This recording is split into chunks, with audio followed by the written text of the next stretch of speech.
3000 commandos burkinabés se placent au sud, face à la Côte d'Ivoire, et la frontière cesse d'être une route pour devenir un poste d'alerte. Au même moment, un complot visant à neutraliser le capitaine Ibrahim Traoré est décrit, et 70 millions de francs CFA, soit environ 125 000 $, surgissent dans le récit. Ce contraste entre une somme relativement modeste et une mobilisation massive installe une question centrale. Qui tire les fils et jusqu'où ira l'escalade si la confiance s'effondre?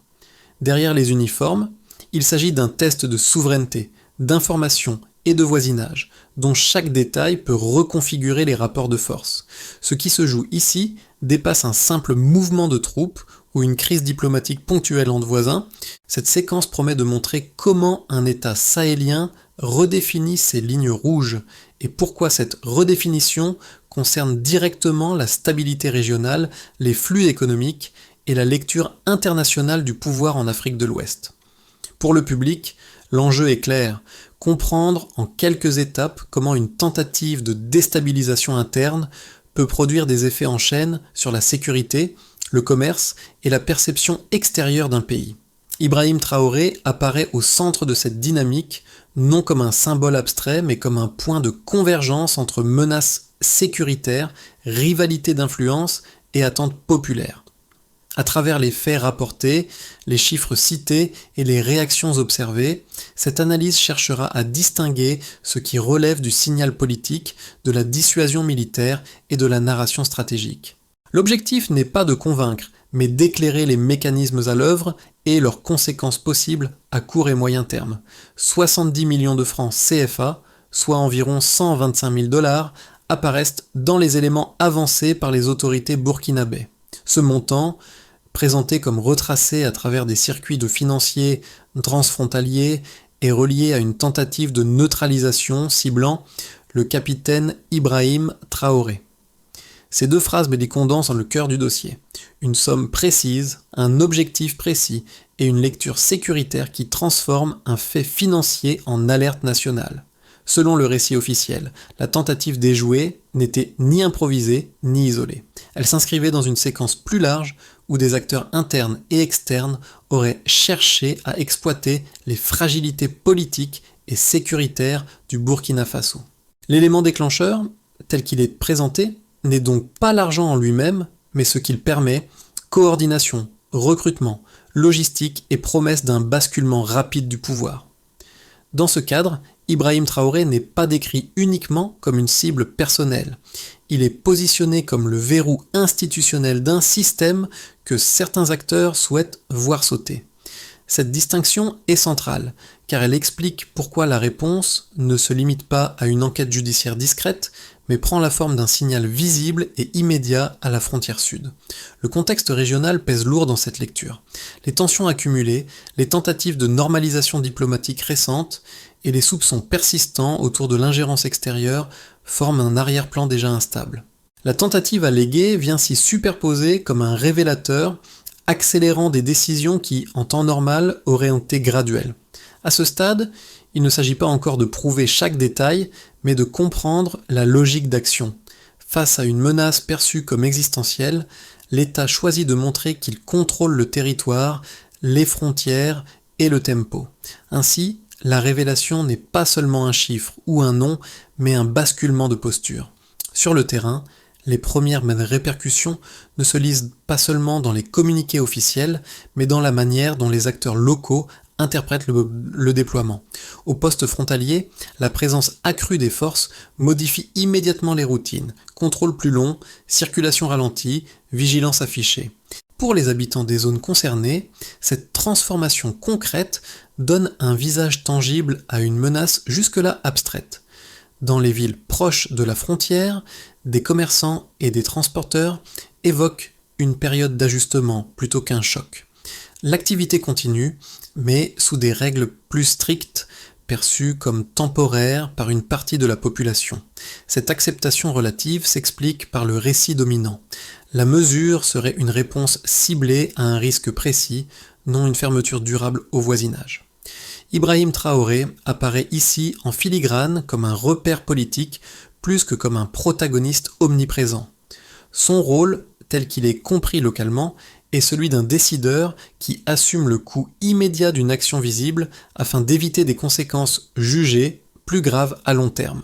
Cette perception, qu'elle soit partagée ou non par tous, structure les réactions initiales. L'impact précoce se mesure aussi dans le discours public. Les conversations se déplacent de la question « pourquoi maintenant ?» vers « jusqu'où cela ira ?» Cette bascule indique que le déploiement a déjà atteint un objectif clé, installer un sentiment de sérieux et de contrôle, avant même toute évolution diplomatique ou judiciaire. À ce stade, l'effet principal n'est pas la peur, mais l'attention. La situation force chaque acteur à se positionner, à interpréter le signal et à anticiper la suite. Avant l'annonce publique, la séquence se déroule de manière discrète et fragmentée. Des signaux faibles circulent, selon le récit officiel, sous forme d'alertes de renseignement et d'indices financiers jugés anormaux. Rien à ce stade n'est visible pour le public. Les échanges diplomatiques avec les voisins suivent leur cours, les frontières restent ouvertes et l'hypothèse d'un basculement sécuritaire n'est pas encore formulée ouvertement. Cette phase correspond à une période d'observation où l'État cherche d'abord à comprendre l'ampleur réelle de la menace avant d'agir. Le point de bascule intervient lorsque les éléments sont présentés comme convergents, une tentative de neutralisation ciblée, des acteurs identifiés et surtout un flux financier précis transforme une inquiétude diffuse en dossier structuré. C'est dans cet intervalle que la décision politique se cristallise. Selon la narration officielle, Ibrahim Traoré ne se situe plus dans une logique d'anticipation, mais dans une logique de prévention active. Le risque n'est plus hypothétique, il est décrit comme imminent. L'activation de la réponse marque le début de la phase après. Le déploiement de 3000 commandos à la frontière sud n'est pas présenté comme une montée progressive, mais comme un acte net, lisible et difficile à ignorer. Ce choix rompt avec une tradition de réaction graduée et privilégie l'effet de signal. La frontière cesse d'être un simple espace de passage pour devenir un instrument de communication sécuritaire. Dans les heures et les jours qui suivent, plusieurs cercles sont touchés simultanément. Sur le plan interne, les forces de sécurité ajustent leurs priorités vers le contrôle territorial et la dissuasion. Sur le plan régional, le geste est interprété comme un message adressé autant aux gouvernements voisins qu'aux acteurs non étatiques susceptibles d'exploiter les zones grisantes. Enfin, sur le plan symbolique, l'État montre qu'il relie directement une menace contre le leadership à une réponse collective. Ibrahim Traoré apparaît alors comme le point de continuité entre l'avant et l'après. Avant, il est la cible supposée d'un projet de déstabilisation. Après Bouzien, il devient l'incarnation d'une posture de fermeté assumée. Cette transition est essentielle pour comprendre la logique de l'événement. Il ne s'agit pas uniquement de protéger un individu, mais de signifier que toute tentative perçue comme existentielle entraînera une réponse qui dépasse le cadre strictement individuel. La ligne des événements révèle ainsi une dynamique claire. Observation, confirmation, basculement, puis démonstration de contrôle. Chaque étape prépare la suivante, et le passage à l'après verrouille temporairement les options alternatives. À partir de ce moment, le débat ne porte plus sur la réalité de la menace, mais sur les conséquences durables de la réponse choisie. Avant la séquence actuelle, le niveau de menace officiellement communiqué restait diffus et non chiffré. Après la révélation, un montant précis, des effectifs identifiés et un changement visible de posture constituent l'écart mis en avant par les autorités. Cette transition du général aux mesurables structure l'argumentaire présenté au public. Le premier indicateur avancé est financier. La somme de 70 millions de francs CFA, équivalente à environ 125 000 $, est décrite comme ayant transité à travers des circuits bancaires traçables. Présentée seule, cette somme pourrait paraître limitée. Replacée dans le contexte burkinabé, elle devient un levier opérationnel suffisant pour financer coordination, déplacement et promesses de ralliement. L'explication donnée insiste sur la fonction de l'argent, non sur son volume absolu. Il sert de déclencheur, pas de solution totale. Le deuxième indicateur concerne les effectifs. Le chiffre de 3000 commandos marque une rupture nette avec les déploiements ordinaires. Avant, la surveillance frontalière reposait sur des dispositifs mixtes et intermittents. Après, elle s'appuie sur une présence massive et continue. cette variation quantitative est présentée comme un signal lisible. Le contrôle territorial devient prioritaire et la frontière est traitée comme un point stratégique central plutôt que périphérique. Le nombre est utilisé ici comme message politique autant que militaire. Le troisième indicateur, moins visible mais tout aussi structurant, est temporel. Les autorités évoquent un enchaînement rapide entre la confirmation des éléments et la mise en œuvre de la réponse. Ce raccourcissement du délai décisionnel constitue l'écart le plus significatif. Il suggère une volonté d'empêcher toute reconfiguration adverse. En termes simples, le temps de réaction est présenté comme une ressource stratégique désormais compressée. Ces chiffres sont articulés autour d'une narration cohérente. L'argent explique le comment, les effectifs montrent le quoi et la vitesse éclaire le quand. Ensemble, ils visent à établir une crédibilité opérationnelle. Ibrahim Traoré est évoqué dans ce cadre non comme un argument émotionnel, mais comme le point d'agrégation de ces données. La protection du leadership est associée à la protection de l'État. Il est notable que le discours officiel limite volontairement le nombre de données chiffrées. Cette parcimonie peut être interprétée comme une stratégie de clarté. Trop de chiffres diluerait le message, trop peu affaiblirait la démonstration. Le choix de 3 indicateurs principaux crée une structure simple, répétable et facilement relayable. À ce stade, la preuve quantifiée ne cherche pas à clore le débat. Elle établit un seuil de plausibilité suffisant pour justifier l'action engagée. La question qui s'ouvre désormais n'est pas celle de l'existence des chiffres, mais celle de leur capacité à soutenir une stratégie durable sans escalade incontrôlée. Une première lecture critique avance que le déploiement massif serait avant tout un outil politique interne. Selon cet argument, l'évocation d'un complot permettrait de resserrer les rangs, de justifier une présence militaire accrue et de réduire l'espace de contestation. Dans cette perspective, la frontière deviendrait moins un rempart sécuritaire qu'un décor destiné à produire un effet de cohésion nationale. Cette thèse souligne le risque d'une militarisation du discours public au détriment du débat civil. Un second argument adverse insiste sur la fragilité des preuves présentées publiquement. Les chiffres financiers cités seraient insuffisants, à eux seuls, pour établir une chaîne de responsabilité complète. Les critiques notent que des transferts transfrontaliers existent dans de nombreux contextes sans déboucher sur des opérations de cette ampleur. De ce point de vue, la réponse serait jugée disproportionnée par rapport aux éléments rendus publics et potentiellement génératrice de tensions inutiles avec un voisin clé. Ces 2 arguments méritent d'être pris au sérieux, car ils touchent à des préoccupations récurrentes en matière de gouvernance et de sécurité régionale. Toutefois, la réponse officielle s'appuie sur une logique différente. Elle ne cherche pas à prouver chaque détail dans l'espace médiatique, mais à agir sur la base d'un seuil de risque jugé inacceptable.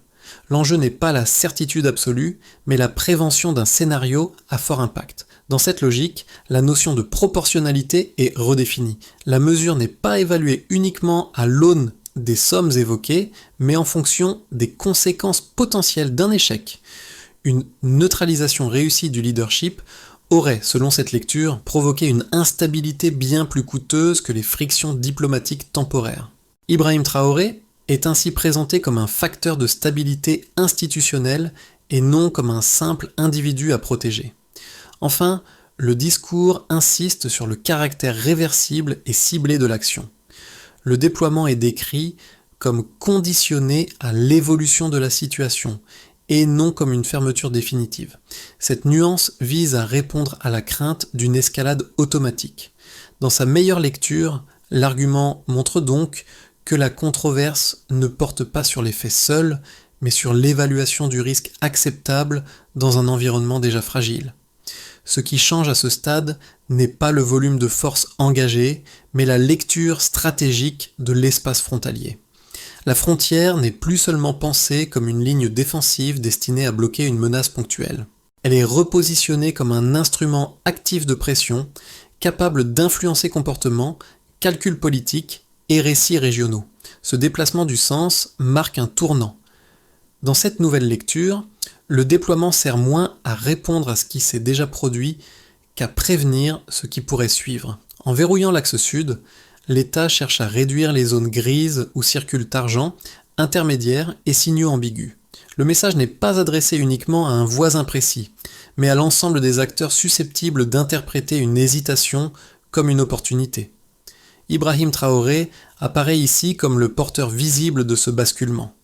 Sa centralité ne tient pas à une exposition médiatique accrue, mais au fait que son statut cristallise la question clé: jusqu'où un État sahélien est-il prêt à aller pour transformer une alerte sécuritaire en dissuasion durable?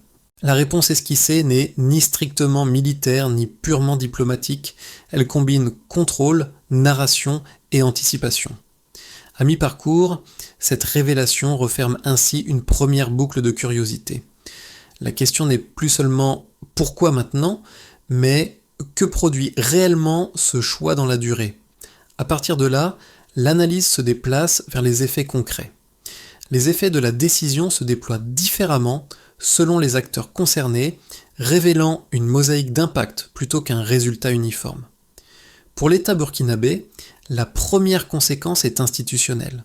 Le contrôle renforcé de la frontière permet d'afficher une capacité d'action rapide et coordonnée, consolidant l'image d'un appareil sécuritaire capable de passer du renseignement à l'exécution sans délai excessif. Cette démonstration vise autant l'interne que l'externe, en signalant que les alertes critiques entraînent des réponses visibles. Du côté des acteurs économiques, l'impact est plus ambivalent. Les échanges transfrontaliers ralentissent, certains flux logistiques sont réorganisés et des coûts supplémentaires apparaissent à court terme. Toutefois, le discours dominant insiste sur le caractère temporaire de ces frictions. L'argument avancé est que la sécurisation du cadre politique constitue un préalable à toute stabilité économique durable. Dans cette logique, un ralentissement contrôlé serait préférable à une instabilité prolongée aux effets imprévisibles. Pour les populations civiles des zones frontalières, les conséquences sont immédiates mais contrastées. Les contrôles accrus modifient les déplacements quotidiens, imposent des attentes plus longues et réduisent la fluidité habituelle. En parallèle, un sentiment de protection est évoqué par une partie des habitants qui interprètent la présence militaire comme un filet de sécurité face à des menaces perçues comme extérieures. Cette dualité souligne que l'impact humain ne peut être résumé à un seul registre émotionnel. À l'échelle régionale, la décision résonne au-delà du cas spécifique. Elle est observée par d'autres États confrontés à des défis similaires où la frontière sert à la fois de point de passage et de vulnérabilité. Le geste burkinabé introduit un précédent. Il suggère qu'un soupçon jugé crédible peut justifier une action frontalière forte sans attendre une validation multilatérale complète. Ibrahim Traoré est mentionné dans ce contexte comme l'initiateur d'un signal qui dépasse sa personne et interroge les normes implicites de réaction en Afrique de l'Ouest. Enfin, sur le plan narratif, la conséquence la plus durable pourrait être symbolique. La frontière, désormais chargée d'un sens politique renforcé, devient un repère dans le débat public. Elle incarne la tension entre ouverture régionale et protection souveraine. Ce déplacement du symbole prépare la suite, l'évaluation de scénarios à moyen terme où chaque choix présent pèse sur les marges de manœuvre futures. Dans un scénario de base, la mesure frontalière demeure active mais modulée. Les contrôles restent stricts tout en s'adaptant aux flux légitimes, afin de limiter les coûts économiques. La tension diplomatique persiste sans rupture formelle, et la frontière fonctionne comme un rappel permanent plutôt que comme un point de blocage total. Dans cette hypothèse, l'État consolide progressivement ses procédures de renseignement et de contrôle, tandis que le débat régional s'installe dans une routine de gestion prudente. Ibrahim Traoré conserve une posture de fermeté mesurée, cherchant à stabiliser la situation sans provoquer d'escalade. Un scénario optimiste suppose une désescalade progressive. Les signaux envoyés produisent un effet dissuasif suffisant pour réduire les soupçons d'ingérence, ouvrant la voie à des mécanismes de coordination technique entre voisins. Les contrôles se normalisent, des canaux de dialogue sécuritaire s'installent et la frontière retrouve une fonction plus fluide sans perdre sa dimension symbolique.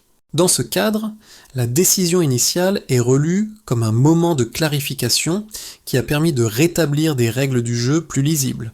La crédibilité acquise sert alors de levier diplomatique plutôt que de source de confrontation. Un scénario pessimiste envisage au contraire une cristallisation des tensions. Les mesures sont perçues comme un précédent, entraînant des réponses symétriques ou des restrictions indirectes.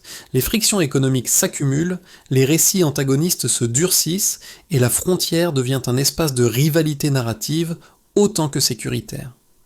Dans cette configuration, chaque incident mineur risque d'être interprété à travers le prisme du soupçon, réduisant les marges de manœuvre et augmentant les coûts à la politique. Face à ces trajectoires sommaires possibles, une recommandation de méthode s'impose: privilégier la lisibilité, rendre explicites les critères d'assouplissement ou de maintien des mesures, séparer clairement les messages adressés aux acteurs étatiques de ceux destinés aux populations civiles et éviter la confusion entre dissuasion et punition collective. Cette clarté conditionnelle permet de garder ouvertes des options, quel que soit le scénario qui se matérialise. L'enjeu n'est pas de prédire l'avenir, mais de préserver la capacité d'ajustement. Pour différents segments du public, la situation ne se traduit pas de la même manière, même si elle s'inscrit dans un cadre commun. Pour les citoyens burkinabés vivant loin des zones frontalières, l'impact est avant tout informationnel. Les annonces et les images du déploiement redéfinissent la perception du risque et rappellent que les questions de sécurité ne sont pas abstraites, mais directement liées à la continuité de l'État et des services essentiels. La compréhension recherchée n'est pas technique, mais civique. Pour les acteurs économiques et professionnels, notamment ceux impliqués dans le commerce régional, l'enjeu est plus concret. Les contrôles renforcés impliquent des délais, des coûts additionnels et une nécessité d'adaptation rapide. Dans ce groupe, l'attention se porte sur la durée des mesures et sur la prévisibilité des règles. La question centrale devient alors: comment intégrer un contexte sécuritaire plus strict sans paralyser les activités légitimes ? Du point de vue des observateurs régionaux et internationaux, la séquence agit comme un indicateur. Elle est lue comme un signal sur la manière dont certains États sahéliens arbitrent entre ouverture régionale et protection souveraine. Cette lecture influence analyse, prise de position et, à terme, décision de coopération. Le cas est suivi non pour ses détails isolés, mais pour ce qu'il révèle d'une tendance plus large. Enfin, pour le public engagé dans le débat politique et médiatique, l'épisode invite à une vigilance critique. Il rappelle l'importance de distinguer faits établis, interprétation officielle et narration concurrente. L'enjeu n'est pas de choisir un camp, mais de comprendre comment les décisions sécuritaires façonnent le quotidien, les opportunités et les contraintes. À ce niveau, l'impact principal est une incitation à suivre l'évolution des mesures et à interroger leur cohérence dans le temps. La réponse ne se limite pas à un déploiement initial. Elle s'organise en étapes destinées à transformer une alerte en dispositif durable. La première étape consiste à institutionnaliser le contrôle en clarifiant qui fait quoi, sur quel segment frontalier et selon quels critères d'évaluation. Cette formalisation vise à éviter l'improvisation et à garantir une application homogène des mesures, indépendamment des personnes en poste. La deuxième étape relève du traitement judiciaire et financier. Les éléments présentés comme probants sont regroupés, documentés et transmis aux instances compétentes afin de déplacer une partie du dossier du terrain sécuritaire vers le terrain légal. Cette translation est centrale pour réduire la pression militaire dans le temps et donner une issue procédurale à la crise. Elle permet aussi de distinguer clairement les responsabilités individuelles des relations interétatiques. La troisième étape concerne la coordination régionale conditionnelle. Sans renoncer à la fermeté, l'État cherche à établir des canaux techniques sur des sujets précis: échange d'informations, procédures de douanières renforcées, mécanismes d'alerte partagés. L'objectif est de réduire les angles morts sans diluer le message de dissuasion. Ibrahim Traoré est associé à cette phase comme garant politique d'un équilibre entre ouverture encadrée et contrôle assumé. La quatrième étape touche à la communication publique. Définir des indicateurs simples pour expliquer quand et pourquoi les mesures peuvent être ajustées contribue à maintenir l'adhésion interne et à limiter les interprétations adverses. Enfin, une cinquième étape, plus transversale, vise l'évaluation continue, mesurer l'efficacité réelle des contrôles, leurs coûts et leurs effets secondaires, afin d'ajuster sans perdre en crédibilité. Cette feuille de route ne promet pas une résolution rapide, mais elle trace une logique d'action progressive. Elle cherche à transformer une réponse d'urgence en stratégie lisible, capable de s'adapter sans renier ses objectifs initiaux. Le fil revient aux images simples observées plus tôt. Les postes frontaliers ralentis, les files de camions, les visages attentifs des habitants qui cherchent à comprendre plutôt qu'à juger. Ce sont ces scènes ordinaires qui donnent un sens concret à une décision souvent décrite en termes abstraits. La frontière, devenue plus visible, rappelle que la sécurité n'est pas seulement une affaire de stratégie, mais aussi de routine quotidienne, momentanément bousculée. Dans ce cadre, la figure d'Ibrahim Traoré réapparaît moins comme un symbole lointain que comme un point de référence pour une population confrontée à l'incertitude. Son rôle, tel qu'il est perçu dans cette séquence, n'est pas de promettre une absence de coût, mais d'assumer un choix et ses implications. Cette posture, qu'on l'approuve ou non, structure le récit collectif autour d'une idée centrale. Accepter des contraintes immédiates pour éviter des ruptures jugées plus graves. Le rappel de ces scènes locales agit comme un miroir. Il renvoie à la question implicite posée depuis le début: qu'est-ce qui compte le plus lorsqu'un État estime sa stabilité menacée? La réponse n'est ni uniforme ni définitive. Elle se construit dans le temps à travers les réactions, les ajustements et la mémoire de ce moment précis. Une chose demeure claire, les décisions visibles laissent des traces durables. Au terme de cette séquence, il ne s'agit pas de conclure par une certitude, mais d'ouvrir un espace de réflexion. Les événements décrits montrent comment une décision sécuritaire prise dans un contexte précis peut rapidement dépasser son point de départ et interroger des équilibres plus larges. La frontière, les chiffres et les réactions ne sont que les éléments visibles d'un débat plus profond sur souveraineté, confiance et coexistence régionale. Pour le public, l'invitation est simple: observer la suite avec attention et discernement. Suivre l'évolution des mesures, les ajustements annoncés et les réponses des différents acteurs permet de distinguer ce qui relève de l'urgence de ce qui s'inscrit dans la durée. Ibrahim Traoré, dans ce cadre, n'est qu'un des points focaux d'un processus qui engage bien plus que sa seule personne. La question ouverte demeure: comment les États peuvent-ils protéger leur stabilité sans transformer chaque alerte en ligne de fracture durable? Les réponses varieront selon les contextes, mais elles méritent d'être discutées collectivement, sans slogan ni simplification. C'est dans cette capacité à débattre, à comparer et à ajuster que se joue la compréhension réelle de ce type de décision. Le dialogue ne s'arrête pas ici, il commence souvent après le dernier mot.